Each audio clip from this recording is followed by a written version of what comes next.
Zdravím vás. Skúšali ste niekedy chytiť vodu? Položiť ruku na hladinu vody a pocítiť povrchové napätie? Voda má totižto na svojom povrchu takú, ako keby, každý to vnímame trošku inak, ale ja to vnímam ako takú hustejšiu formu alebo takú vrstvu, ktorá sa líši od vody, od tej samotnej masy, ktorá je pod ňou. Vnímanie rukami je niečo, čo je veľmi osobité, veľmi individuálne a je to jeden zo zmyslov, ktorý sa dá krásne vycvičiť, vytrénovať, zjemniť. Len ako terapeuti veľmi často zabúdame na to, že tie informácie, ktoré dostávame z toho dotyku, sú veľakrát dôležitejšie ako akékoľvek výsledky z nejakých testovacích prístrojov, nástrojov a hodnôt. Ale ako začať dôverovať svojim rukám? To je to najťažšie. To je to najťažšie, že my ako terapeuti sme naučení spoliehať sa na veci, ktoré sú okolo nás, ktoré sú mimo nás, lebo pochybujeme o svojich vlastných vnemoch, o svojich vlastných pocitoch. A ja by som vám dneska chcela trošku viacej porozprávať a verím, že na konci vás presvedčím, že tým svojim rukám naozaj môžete plnohodnotne dôverovať, lebo sú vašim najcennejším terapeutickým nástrojom.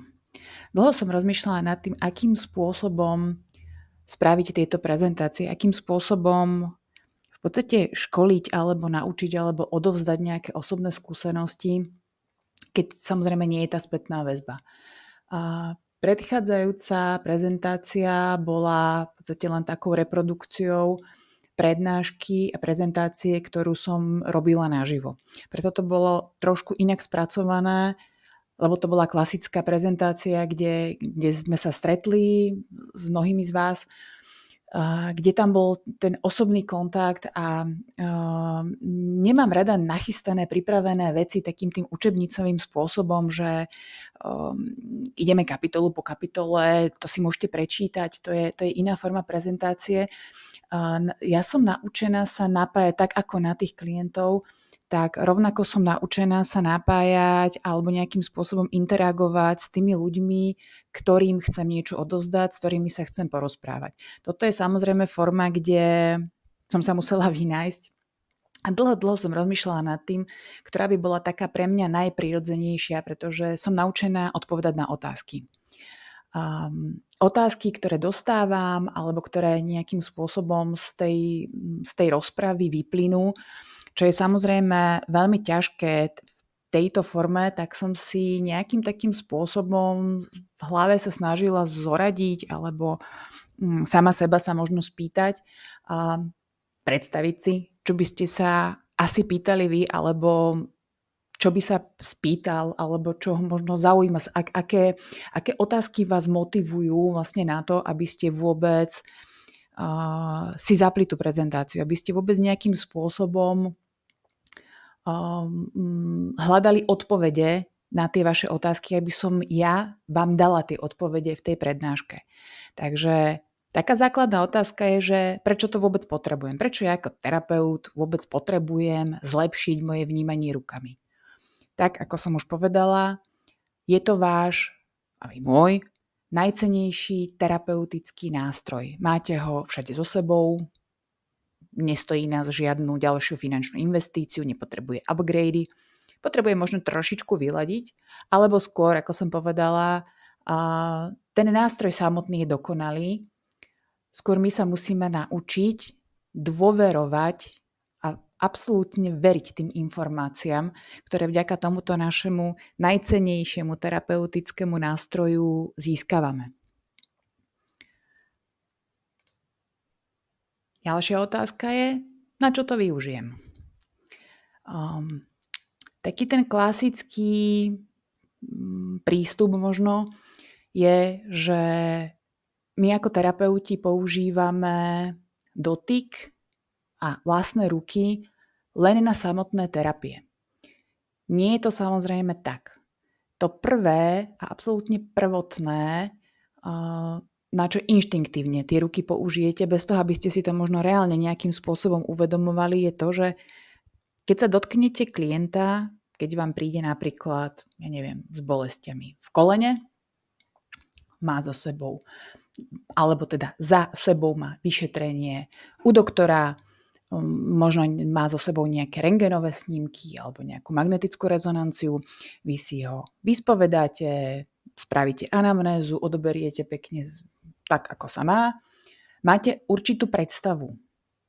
A v momente, keď už pristúpite pre vás k samotnej terapii, tak prvé, čo je tým vlastným dotykom, tým, keď sa chytíte toho daného miesta, dajme tomu, máme ten príklad toho kolena, tak ten prvý vnem, ten prvý dotyk, tie prvé vnemy, ktoré sú vyšetrovacie, sú diagnostické, pretože potrebujete zistiť, či je tam opuch, či je to miesto zapálené, či je horúce, či je naopak chladné, či je tuhé. To znamená, ten váš prvotný dotyk, ten váš prvotný kontakt s tým klientom je to, že tie informácie, ktoré získavate z tých rúk, sú najskôr vyšetrovacie. Potom, samozrejme, všetky terapeutické postupy, ktoré sú manuálne, sú bezprostredne späté s tým, že tá spätná väzba z tej vašej ruky vlastne je základ všetkých jednotlivých techník, na čo sa ale veľmi zabúda v klasickej terapeutickej praxi, je to, že máte klienta. Príde vám, ako som povedala, odoberiete anamnézu, spravíte si to vyšetrenie, už teraz možno ho budete robiť nie len, by som povedala,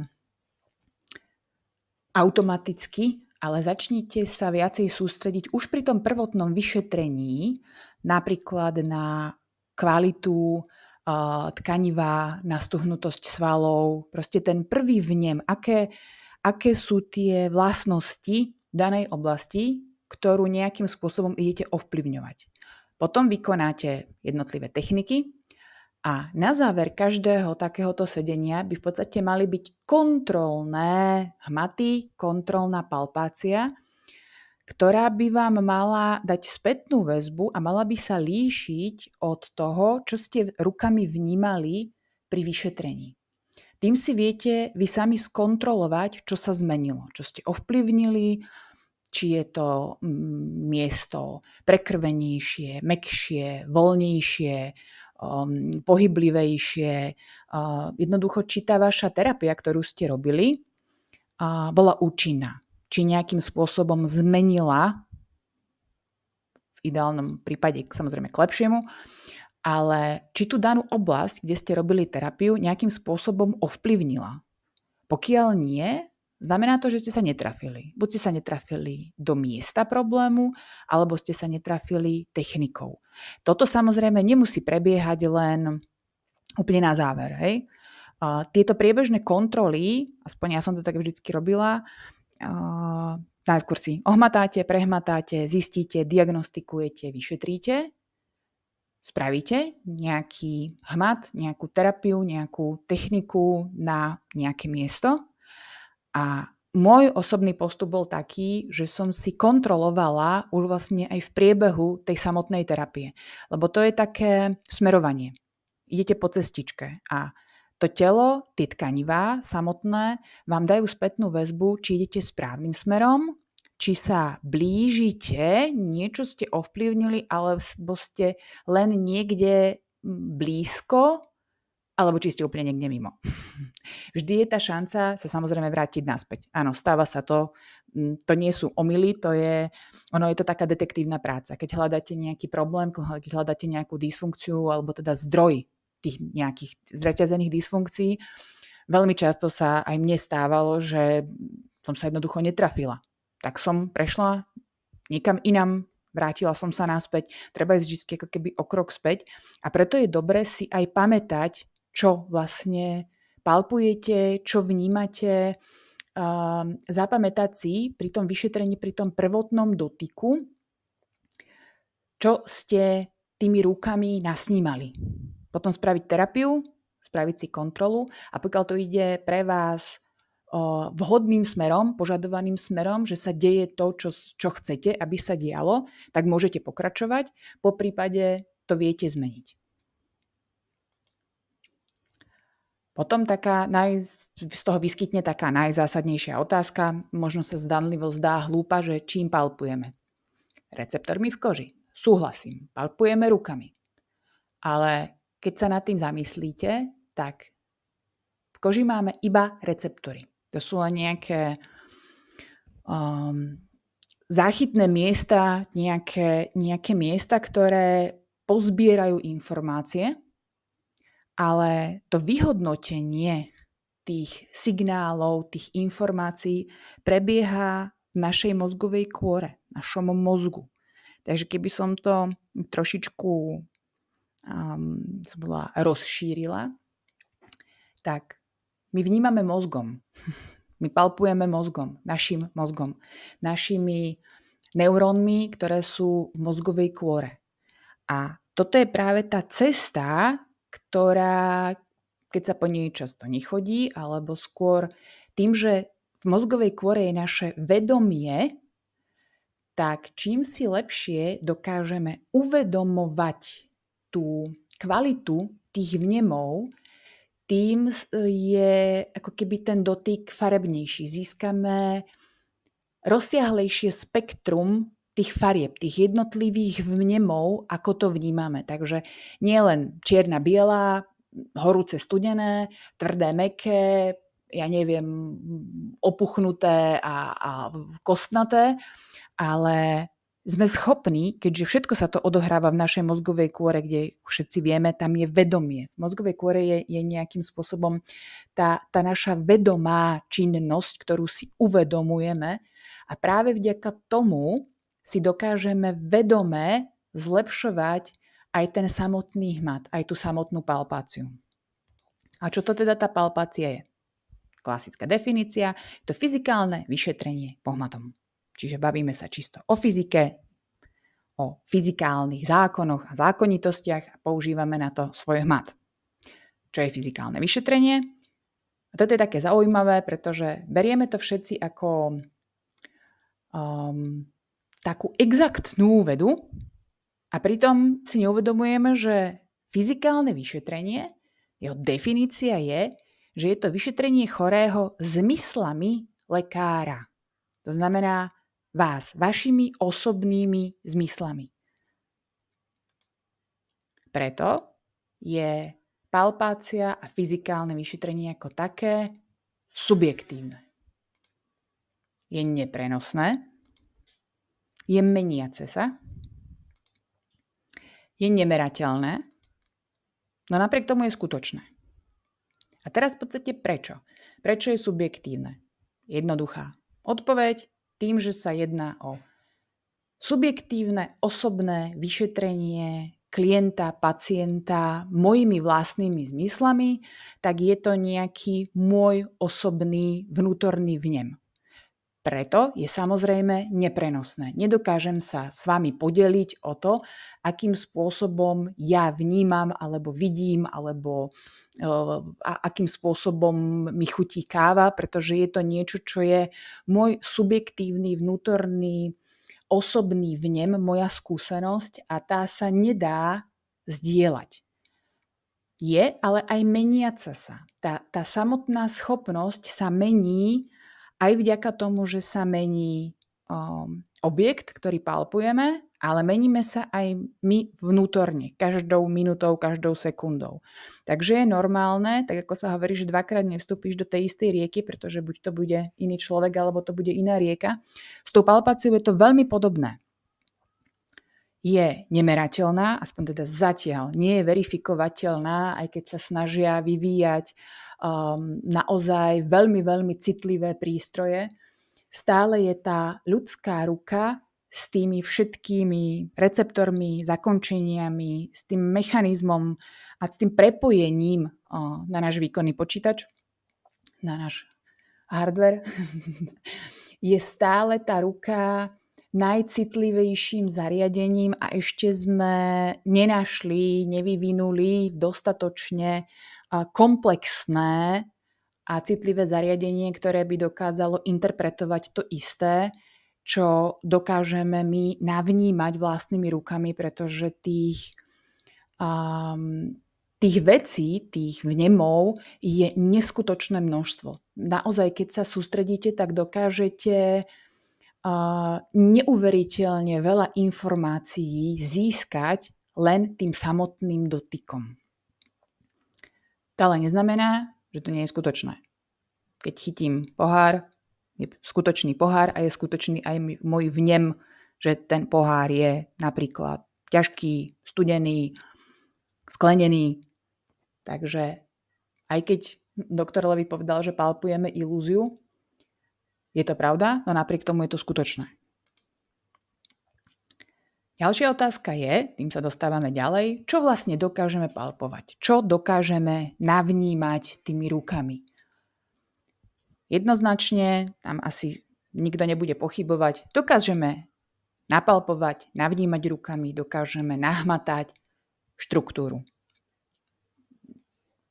kostí, keď sa teda rozprávame o samotnom ľudskom tele, tak dokážete napalpovať jednotlivé štruktúry, vlasy, ochlpenie, kosti, kožu, jednoducho hmotnú, fyzickú štruktúru, dokonca dajú sa krásne napalpovať, keď sú niekde nejaké, keď je operačne, keď sú zošrobované napríklad členky alebo podobne, tak dá sa krásne, samozrejme jemnučko, ale viete napalpovať aj štruktúru v podstate cudzieho objektu alebo v podkoží, keď zostanú nejaké reziduá, ja neviem, z autohavárie napríklad zo skla alebo podobne. Viete napalpovať štruktúru. To je bez pochyby. My ale dokážeme navnímať rukami, dokážeme nahmatať aj samotnú funkciu. Dokážeme napríklad zmerať tep rukami. Dokážeme navnímať pohyb. Keď chytíte klb, klient začne aktívne hýbať, dokážete vnímať posun, pohyb, samotnú vlastne funkciu tých jednotlivých štruktúr. A samozrejme dokážeme napalpovať kondíciu, ako som hovorila, v akej kondícii, teplej, studenej, zdravej, chorej, jednoducho ten charakter aj toho samotného, či už tkaniva alebo objektu. A teraz je taká tá zásadná otázka, čo bola aj v podstate na začiatku. Mám veľmi rada Harryho Pottera od pani Rowlingovej z veľa dôvodov, ale tí, čo možno nepoznáte, tak mne vždy, keď niekto rozpráva o palpácii, o tom, čo dokážem nahmatať, nedokážem nahmatať, že si to len nejakým spôsobom ja vnútorne v podstate vymýšľam, že si namýšľam, že nahmatám niečo, čo v reále, hovorím tak, ako povedal pán profesor Levitt, že palpujeme ilúziu, že je to niečo, čo si len my nejakým spôsobom vytvoríme v našej hlave. A mne okamžite nabehne jedna scéna, kde keď Harryho Lord Voldemort zabil tu jeho časť, on sa ocitne na mieste, ktoré si predstaví ako King's Cross Station, na vlakovej stanici, kde sa začne rozprávať už teda so zosnulým Albusom Dumbledorom. A úplne na konci toho celého sa ho Harry tak spýta, že je to skutočné, alebo sa to deje len v mojej hlave. A mňa neskutočným spôsobom inšpiruje tá odpoveď Albusa Dumbledora, ktorý mu odpovedá, že samozrejme, že sa to deje v tvojej hlave, ale prečo by to pre Boha nemalo znamenať, že to nie je skutočné. A toto je presne to isté. Samozrejme, že to vnímanie toho tkaniva alebo proste všetkých tých vnemov, ktoré sú z tých našich receptorov v tých rukách, sa dejú v našej hlave, dejú sa v našej mozgovej kôre. Tam jednoducho dochádza k tej samotnej interpretácii toho, čo vnímame, ale to neznamená, že to nie je skutočné. Proste my máme tendenciu pochybovať o tom, čo vnímame, aj keď zaujímavé je, že keď vám ukážem tento obrázok, tak máme extrémnu potrebu ako terapeuti spochybňovať náš hmat. Toto je optická ilúzia. Oko, ako ďalší zo zmyslov, je najnedokonalejší zmysel, aký ľudský organizmus vôbec má. Vďaka tomu máme optické ilúzie, vďaka tomu máme filmy, vďaka tomu si proste užívame nádherný farebný svet okolo nás, ktorý by vám každý fyzik povedal, že farebný vôbec nie je. A to nikto z nás nespochybňuje. Proste keď sa pozriete na pacienta, keď sa pozriete a vidíte opuch, tak tomu veríte. Keď sa pozriete na to, že má zlé postavenie rúk, nôh, tak tomu veríte. Tam nespochybňujete sami seba. A keď sa chytíte a vnímate ďaleko širšie spektrum v podstate informácií o tej danej štruktúre, tak začneme sami seba spochybňovať, že či to naozaj vnímam, či to tam naozaj je, alebo si to len ja nejakým spôsobom vymýšľam, predstavujem.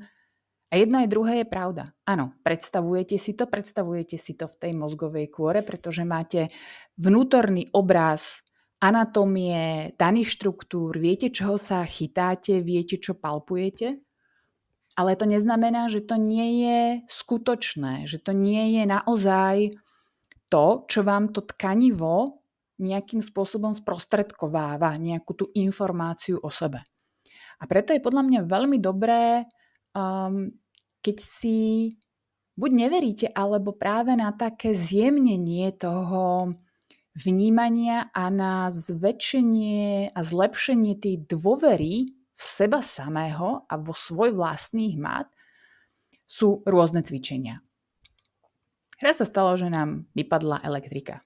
Bola búrka, otmelo sa a máme so synom takú hru z Menzy, kde sa vkladajú rôzne tvary, je tam presný počet tvarov, neopakujú sa a majú presné vybratia, do ktorých sa vkladajú.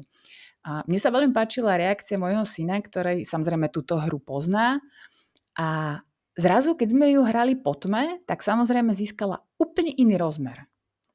A keď naskočila elektrika, tak si previazal oči, lebo sa mu neuveriteľným spôsobom zapáčil ten iný prístup, že nešiel na to očami, ale vyslovene sme išli len hmatom. Najprv ohmatal daný predmet, jeden vybral, snažil sa teda hmatom zistiť, identifikovať jeho tvar a potom nájsť to správne miesto, do ktorého sa vkladá.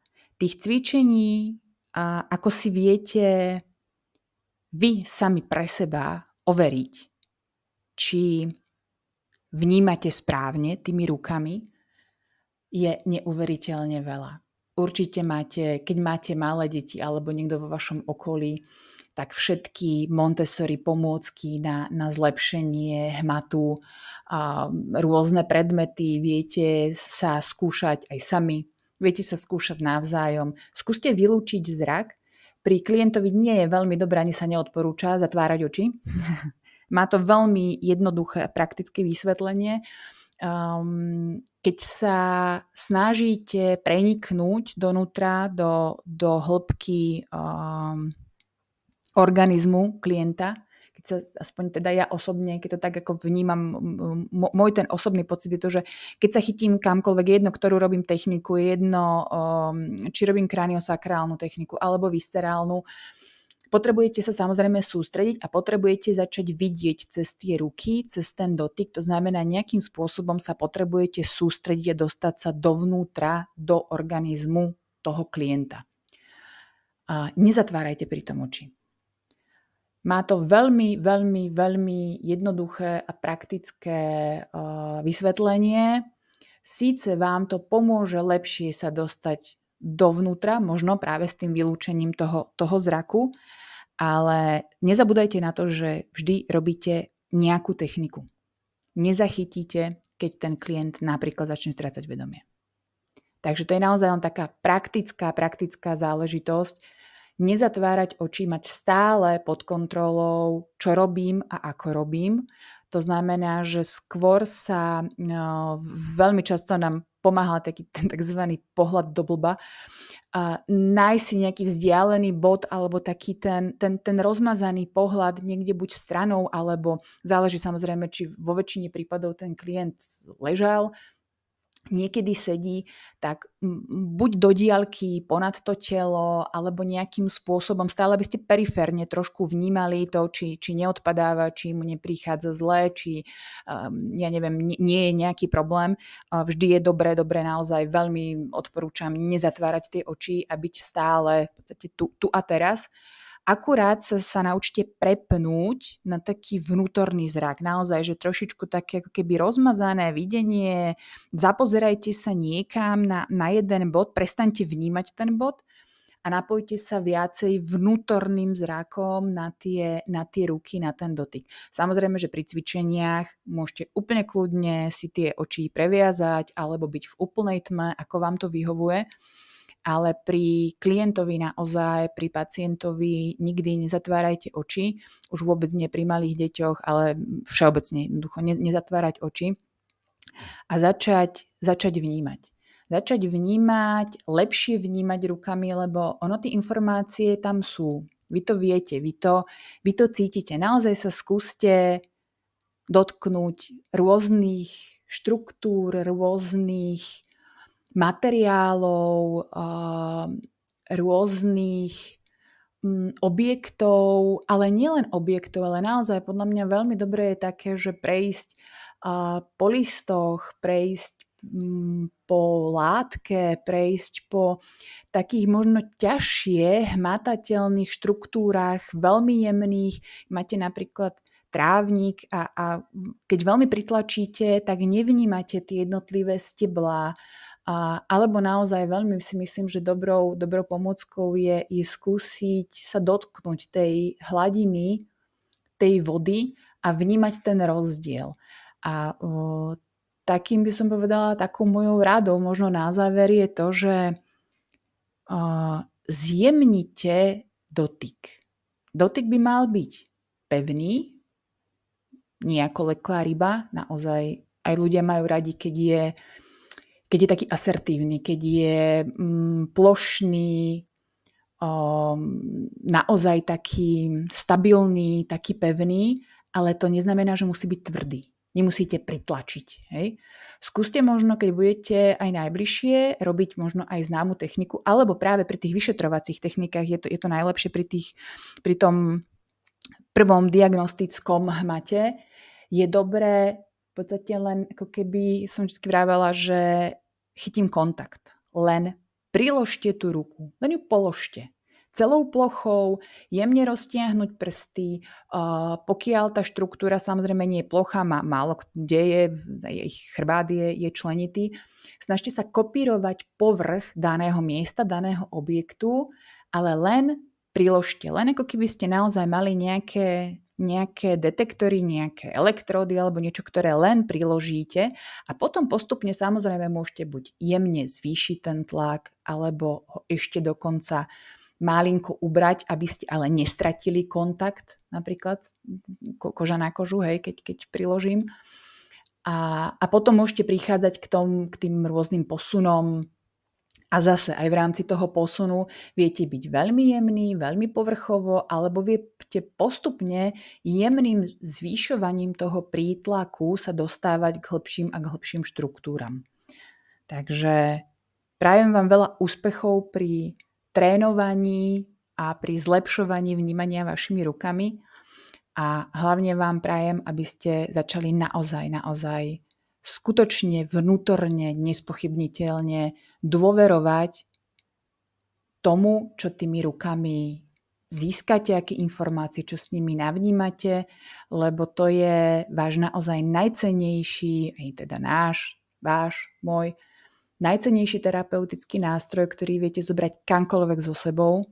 To znamená, viete pomôcť v núdzi, kdekoľvek, kedykoľvek, stačia vám na to vaše ruky a váš mozog. Ďakujem za pozornosť.